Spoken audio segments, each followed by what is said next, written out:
روایتوں میں ہے کہ بیماریوں کو دور کرنے کے لیے سورہ یاسین کی تلاوت ہے، اور اگر زیادہ بیماری ہے تو عروس القرآن پڑھو۔ عروس القرآن کا معنی سورہ رحمان، سورہ رحمان پڑھو۔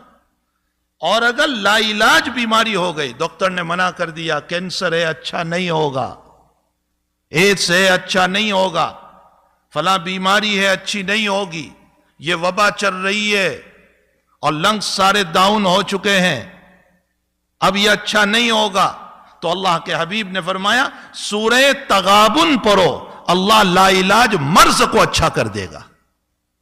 کتنی دیر لگتی ہے سورہ تغابن؟ 2 رکوع کی سورت ہے۔ یاسین شریف، سورہ رحمان، سورہ تغابن، ان سورتوں کے اندر اللہ نے کتنے فضائل رکھے۔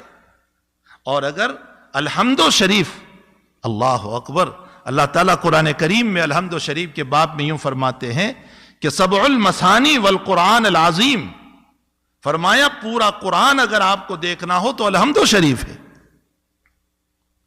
اسی لیے روزانہ اہتمام کیا جائے الحمد شریف کے باب میں۔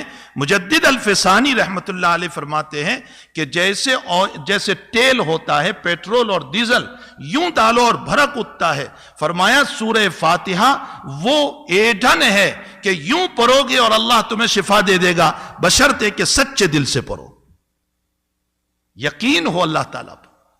نبی علیہ السلام کا معمول گرامی تھا کہ ہر نماز کے بعد، چاہے اس کے بعد سنتیں ہو یا سنتیں نہ ہو، سنتیں ہیں تو سنتوں کے بعد، اور سنت نہیں ہے تو فرض کے بعد، حضرت کا معمول تھا آیت الکرسی پڑھتے تھے 1 مرتبہ، تو آیت الکرسی پڑھی جائے۔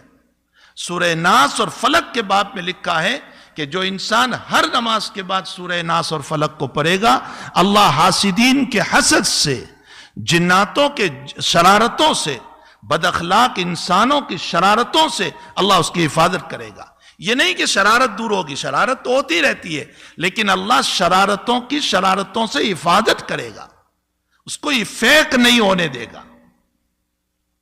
ایک حدیث شریف میں حضور پاک صلی اللہ علیہ وسلم نے فرمایا اگر تمہاری دنیا کے باب میں مسئلہ یہ ہو گیا کہ آمدنی کم ہو گئی، حالات ٹھیک نہیں ہے، ضرورتیں پوری نہیں ہو رہی ہے، آج سارے لوگ کہہ رہے ہیں نا ضرورتیں پوری نہیں ہو رہی ہے، آمدنی کم ہو گئی ہے، دکان ٹھیک نہیں چل رہی ہے، جاب نہیں مل رہا ہے، پریشانیوں میں مبتلا ہو گئے، اللہ کے نبی فرماتے روزانہ سورۃ الواقعہ کی تلاوت کرو۔